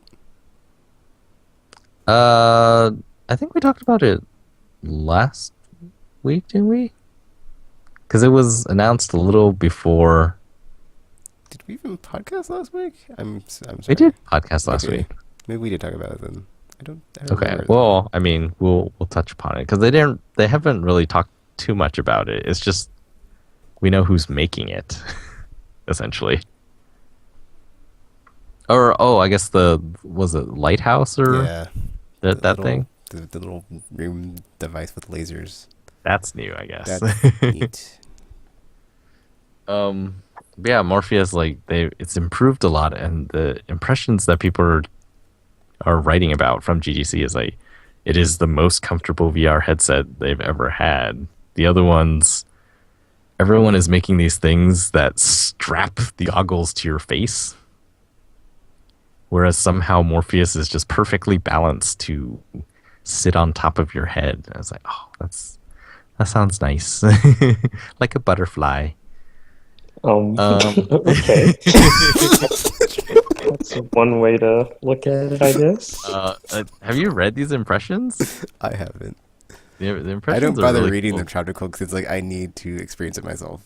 Okay. Well, so let me sort of describe one then. One of the new demos that they've brought out, because they've reduced the latency on the screen and everything, so now they can do more frantic type experiences. Like before, it was like the Deep, which is a pretty slow experience. But now they can do really fast ones, and they have one called London Heist, and it starts and you're like sitting in a chair and there's a guy like basically interrogating you and he's like flicking cigarettes at you and yelling at your face and torch in front of your face, and everyone's just like, yeah, it's virtual reality, and you find it hard not to back away from the flame when it's getting close to you. It also shows an example of their work on 3D sound. So the guy gets a phone call and he holds it up to you, and like with the Move controllers, you can pick up the phone and the sound follows the phone around in the virtual world. And then it flashes you back to like a heist gone wrong. And so you're in this room and you're digging through these drawers, and then you find this like diamond, and then suddenly alarms go off and you find a gun, and people are talking about, it's like, oh, I don't, they didn't tell me how to do any of this. Like, how do you reload it? And it turns out you use the Move controller in your other hand to pick up the magazine clips, like ammo clips that are just lying around, and then you bring your hands together as if you're really loading a gun. And it's just like, oh, everyone is just blown away by that one thing for some reason. One of the articles was talking about, I was like, yeah, shooting feels kind of like shooting in real life. Well, sort of. I mean, you're still using analog sticks, but at least it has the trigger part. But loading has always been, you push one button and then this complicated sort of animation happens on screen of you loading a gun. And so having this sort of physical version of it, people seem pretty excited for the future of Morpheus in VR. It's like, oh, that sounds really neat.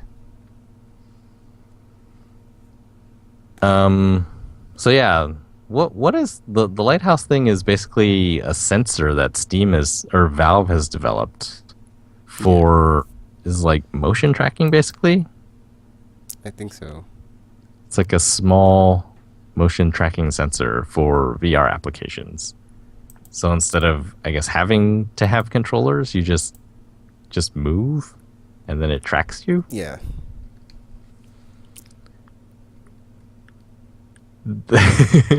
I'm sorry. That's the extent of what I know about that one.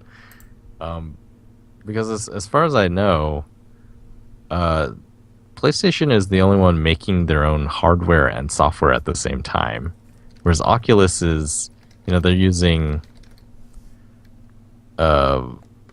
Samsung's technology or like hardware, and even Valve is using HTC as making their VR headset, which I think is called Vive or Vine or something like that.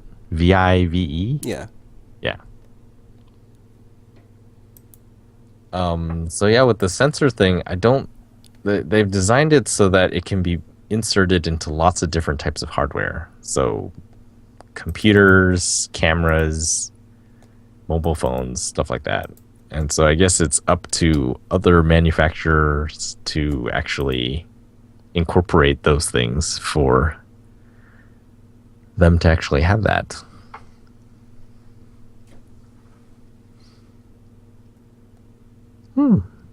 Yes, lots of hardware stuff happening. On the software side, there was a prequel to Wolfenstein announced. It's going to be standalone, $20, like 2 episodes or something, called Wolfenstein: The Old Blood. And I guess, isn't it basically Return to Castle Wolfenstein? I didn't watch the trailer. I just know that it's a prequel to the whatchamacallit one that just came out. The order. Yeah. Yeah. So that's actually pretty exciting. I also feels like one of those striking while the iron is hot things that seems to be happening more and more in this day and age. I would agree, because like in the time that game's been out, there hasn't really been anything that's been like super amazing as far as like a first-person shooter. Where I remember once upon a time, people were like, "Oh, Castle Wolfenstein," or whatever it's called, the new Wolfenstein. Oh, it's a lot better than I thought it would be. Yeah, the game. Man, I need to finish that one too.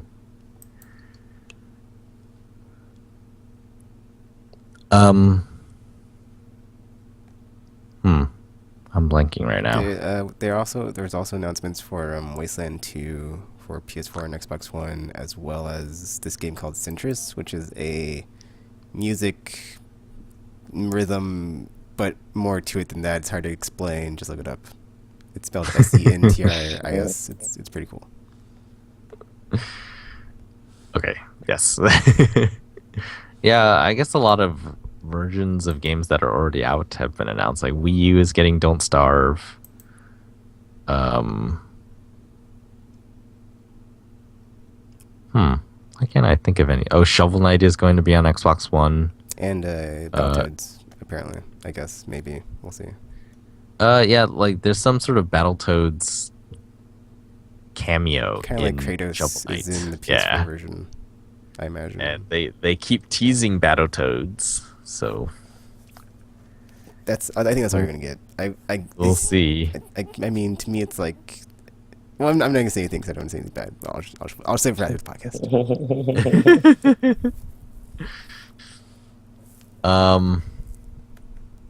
Also, PS4 20 million units sold. Yeah, that is Still the fastest selling console of all time. pretty crazy. Almost 1/4 of the way to 100 million. Winner. Can't touch this. I don't think they're gonna get that far. Oh, you don't RPG? You want to make a bet? Well, no, but I just Oh, don't. darn.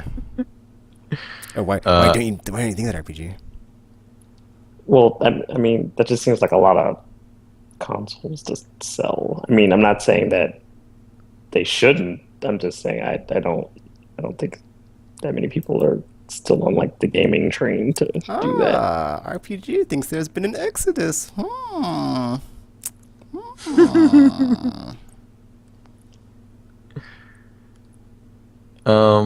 What else was there?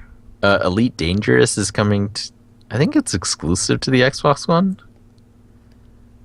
It's like a space game of some sort. Yeah, I don't really know either.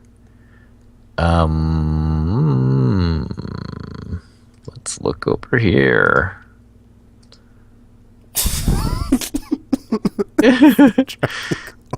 It was funny because I remembered a lot of these, and then later I was like, I can't remember any of them. Oh, we got a release date for Mugshot 5. September 1st. September 1st. Oh, that's Metal Gear like a Solid long ways 5. away. As well. Oh, actually, Metal Gear Solid Ground Zeroes is coming out on NVIDIA Grid, I think. Yeah, they And demoed it then- at GDC. Yeah, and then the PC version of Metal Gear Solid 5 is coming out, I think, only 2 weeks after the console versions. So it is a new day for PC once again. They don't deserve it. It's a tangent here. Metal Gear Solid, does it feel like it's become, I don't know, like when it was, when you think about the PlayStation 1 version, the thing that a lot of people always talk about is the Psycho Mantis part, right? Yeah. Mm-hmm. And that only happened because I think, Kojima's interested in doing interesting stuff with the hardware, and at the time, like, Metal Gear Solid was exclusive to the PlayStation 1, and it was sort of, using one of the things that the controller, like Rumble back in the day, was a new thing, and just like doing that is like, oh, this is interesting. And over time, as it's become, I guess, more commercial, multi-platform and stuff like that, there aren't really weird and like quirky things that use the hardware in those ways anymore. I think it's. What was the question? I mean, since Metal Gear Solid 4, though, there's only been like the PSP ones, and then Revengeance. That was multi-platform, so there hasn't really been like a actual like in line in the franchise title that's been multi-platform to like Oh. like that you can like point to like and say Well, that. So So at you're the same saying, time, yeah, we though, can't really say it because like yeah, Ground it's too, Zeroes was very. Ground Zeroes was It was just tech like the demo. same game on both systems, and it doesn't really do anything. The Ground Zeroes well, I was mean, just like whether a proof of concept. It wasn't really trying to be a game. It was just like here's a something to keep you waiting until the full version's out. Huh. Like well, I don't I were don't there any like tech advancements though for them to actually use and stuff like that? Because I mean, like you said, with the whole well rumble and the everything being a touchpad big and thing there. the globe or the light on the controller and other stuff. Well, I mean, they could I mean, probably do just something I like would that say in like five, I but would point to the console version of Tearaway and all the weird stuff they're doing with that as like anything you could Mhm. do for Metal Solid, they just have whatchamacallit, that they they're didn't just do. like the PS3. I mean, the multi-platform version. There just wasn't like anything for them to actually, do it with. Like there were no like tech advancements at the time or whatever to, be like, yeah, let's do something like the Psycho Mantis thing or whatever other stuff was going on. It's just like it's pretty much just a prettier version of the previous console, so they probably just didn't have that Yeah, option. well, I mean, Because I mean, I their guess like, boss did fights are Metal Gear Solid still 2 have anything like that? it had Raiden, and that's pretty much how that ended. Did Metal Gear But Solid 3 have anything like that? I mean, it has well, pretty awesome boss fights too, though. Like, but I well, don't like think I it has said, anything where it's like, oh man, that's so cool that it Yeah, did I that don't with think the they had none of the any. console. That's what I'm saying. None I I of the would don't say think they consoles had 4 any had did of those those though. things. things. I mean, So I wouldn't say 4 had it. I think 4 just has a lot of like nods and homages to the previous games. I mean, I Mm. still Like the think their fact that boss fights were the kind of Metal Gear interesting. Mark 9 that Otacon drives around is like a PS or is like powered by the cell processor, and they like make a joke about it. Or like Snake can have like a DualShock to like control the Mark 9 or whatever. I don't know. I Uh, think like they still did like interesting stuff with their boss fights though, where it wasn't just like a straight up, Yeah, shoot Speed them 3 is like you like do on like other one of the stuff. Because best like you games still on had stuff like PS2. you have like the I forgot which one it was, but the Sorrow fight or something, where you have to like wade through the river of Yeah, dead like people or something, if you but you kill can more like people, like it takes longer. But if you're pacifist and you don't kill anybody, it's over super fast. and also you can like kind of like semi cheat your way through it by fake dying or something. And there's like And then they there's there's like the like end where you can just speed up the clock on this console, and like he just dies of old age. that was kind of That hilarious was though, pretty because cool. I had got to that boss fight and I had to stop because I had to like go to class or something, and then I like eventually came back to play it and it's like, oh, he's dead. I was like, wait, what? What do you mean he's dead? And he's like, he died of old age. I was like, huh, well, that's embarrassing. So yeah, huh. Yeah, I guess it's too early to say then. and I mean technically that used like the console's clock to do that. So I mean they still Mm. did stuff. It's just like it's just kind of hard to do stuff to make it seem like as interesting as it was back then because like there weren't any major advancements in the console Mm. tech except for just making stuff look better. So Yeah, it's like PS4. It is pretty different than the other previous ones in certain ways. The controller interface is pretty different in some ways. Um, yeah, I guess we really can't tell. I just the things that I remember about Kojima's design is, yeah, Metal Gear Solid One's interesting use of rumble and memory card and like controller ports and things like that, and game boxes. That was a weird thing. and we don't have memory Um, cards anymore. So that's Boktai was it was a game that you had to play under sunlight. Um, oh yeah, wait, was that The vampire one. the yeah, vampire? Okay, I was just Boktai, about to say 'cause I remember yeah. that, and I was like, why would anyone do something like this? Even like I think which one was it? It was it Peace Walker? Where you actually it used the GPS and you could go out and find soldiers, or was that Portable Ops? It might have been I think it was Portable Portable Ops. I Ops, haven't yeah. played either of them yet, so I don't know. And then like Metal Gear Acid 2 had those 3D glasses that came with one of the Oh man, I remember versions, that. and it was just Well, I like mean, this box that you put on the Yeah. PSP, and it was just like, oh, it's 3D. so you're naming a bunch of stuff, but you just said they didn't do stuff like that anymore. Like, what do But you yeah, mean? like if you think about all those, like all of those were platform exclusive ones. Like there was no other version of Portable Ops. It was only on PSP. And Acid 2 was only on PSP, and And I think, Boktai was only a Game Boy Advance game. well, I think part of it is because he probably doesn't want to like have it be where it's like the have and have nots kind of thing, where it's like, oh well, this console can do all this stuff, but Yeah. then it's like my fans who play on the other one won't get that experience. So Oh it's yeah, like, well, see that's what's happened, and so I'm wondering, is it better this way where everyone can have it, or was it better when he could do like weird stuff because it was just on one console? He could still do weird stuff. It's just it would be he'd not either have to make everybody Like sure would that be not able be to like use it. hardware. Yeah, It'd be hardware limited to whatever you're and playing I on. mean, That's that thing. because I yeah. mean, he can either do it where it's like console specific, or he's like doing stuff Yeah, for whichever console you or do it. not But I do it at feel like all. that's like extra work when it's Yeah, like, so I'm well, like, I hope they do some stuff like that. because I Because know because he seems like the kind of person that wouldn't want to like alienate his fans by having one group be able to do it and then the other group's like, yep, well, sucks to be you. So good luck with that.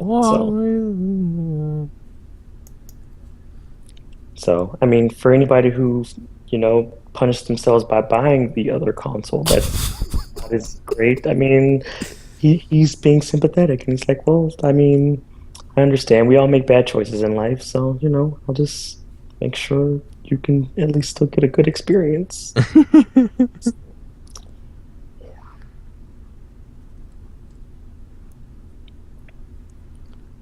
man, but that's cool that it is coming out this year. Woohoo! This one takes place before 4, right? Yeah, it's Yep. before 3 actually.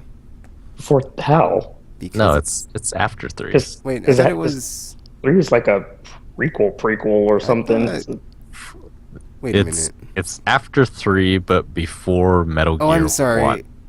Wait. Okay. I remember. Okay, because I knew you weren't playing as. I knew you were playing as like the dude or big boss. So you're not playing as Snake. But I was like, Yeah. okay, I wasn't sure where in the timeline. Okay, so it is after 3. Okay. I misspoke. I thought it was. Yeah. Anyway, I was thinking of something else.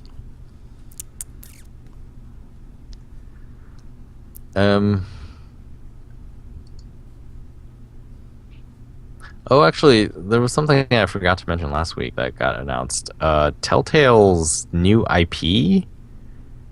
They haven't announced what it is, but they've announced the form that it's going to take. Oh yeah, the super and show. it's something they're calling a super show. Them and Lionsgate, I think, is the people who invested in them.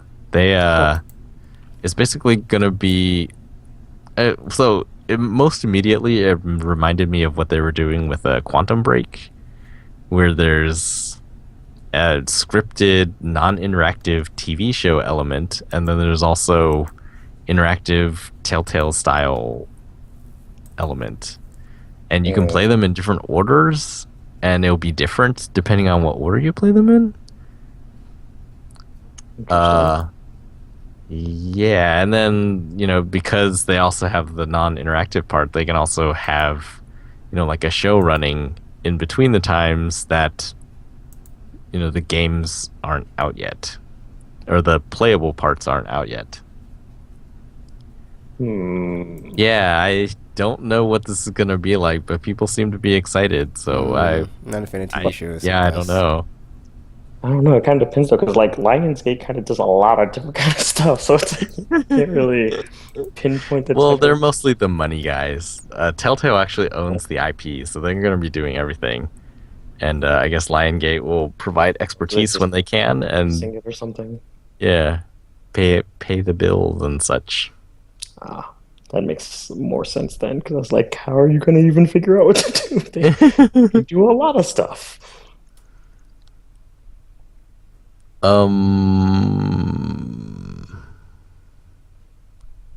Let's see, what's Microsoft doing? Nothing good. There's a bunch of indie games. Yeah, they announced more Again. stuff. Me Too's. I guess they're focusing on Windows 10 and Xbox One cross-platform type stuff. So things like Windows 10 apps, it's going to be Windows Universal apps that work on their phones, Windows 10 phones, PCs, and Xbox One. Um, they're working to make sure that their controllers in the future will be able to be used on all of them, all Windows 10 devices. So they're going to be releasing an adapter that lets you use the Xbox One controller wirelessly on PC.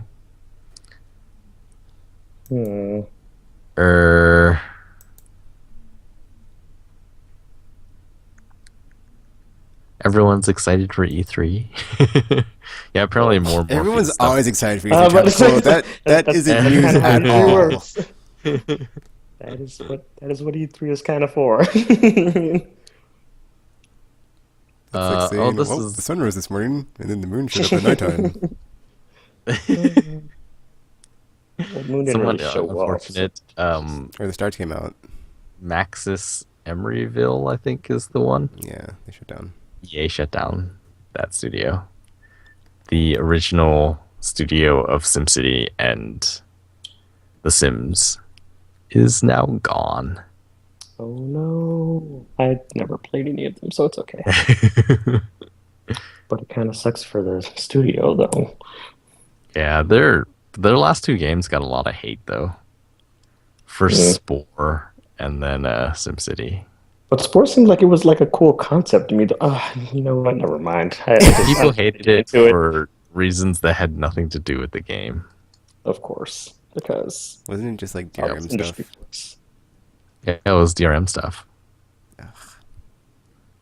Destroyed Spore. Who knows if it was good or not? Nobody. Lots of people, because lots of people pirated it because of DRM stuff. Seriously. I don't like people. So yeah, any other cool stuff happening and all? No.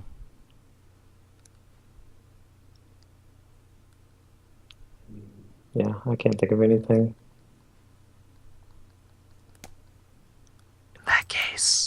In that case, we're done. Yeah. Yay, another Aimless Babble Z. You were there. Well, never mind. Go ahead. What? Set us off. Get us out of here. All right. Now I want to know. Now I want to know, Tekken. It's just a game cancellation that doesn't matter because I already bought it on Steam. So it's not going to be on console, possibly. But hey, we'll see if somebody else picks it up. Really? I don't know. So yeah, check us out, aimlesspodcast.com. Also on YouTube, Facebook, Twitter, iTunes, Twitch. Follow and subscribe at those places. And let us know what you think of RR. Because, I don't know. Oh man, I just saw something. We have like a bonus episode, but I'm going to wait until we wrap to discuss it. Bonus episode. Or bonus scene, or whatever. Deleted scene, or whatever. Deleted scene. He does that a lot. I'm starting to get concerned. It's easier to whisper. I don't know about that. Have children. Because now you're like constantly whispering. You're like, I don't want to wake her up. Pretty much. Drug your kids, guys. Drug your kids. Then you don't have to worry about this. I saw somewhere that Xbox Live Gold was going down in price, but I haven't seen any confirmation of it anywhere. So I doubt that's happening. But if it did, that'd be nice, though. Because at least it seems slightly more valuable. That is a tactic. If something is on sale, then people are more likely to buy it at that moment. So you notice like Xbox One is on sale right now, but we have no idea when that sale will end, if it'll ever end. The forever sale. And then like Xbox Live is $60, but it's almost never $60. You go out every week, look in the ads, and it is almost never $60. You will almost never pay $60 for Xbox Live. Except so is this psychological warfare? It's a sale. Xbox One is on sale right now. Like every ad says, "Oh, limited time, save $50." And that sort of injects a bit of urgency. It's like, oh my, I must get it now. But yeah, it's been like that for a few months now. Kind of like people were. I mean, the Xbox One was on sale for a while too, but I mean, I guess you kind of knew when that sale was going to end, but still, No, it, yeah, it's that's going on right now. It stopped for a little while and then they started again. in all fairness, they probably need to have it on permanent sale because, But then the urgency is gone because it's like, oh, it's gonna be 350 for the foreseeable well, future. we'll see. People don't know it's going to be a forever sale. I'm just saying that it should be on a forever sale, and they Oh, just don't tell anybody. that's what they're doing right now. They're like, they'll never know, except when they find out. Because I mean, let's be honest. That's the only way it's going to sell, is if it's like 200 and something dollars cheaper, and not the ridiculous amount it started out as. And who thought that was a good idea? That's my question. All right. So, anything to say before we wrap up RPG? Video games. Alrighty then. So yeah, Chad will say it all. So no reason to repeat anything. Repeat And anything in a whisper. who will be playing what next week? Who will be have finished games? Who knows? Find out on the next episode of Aimless Babble Z.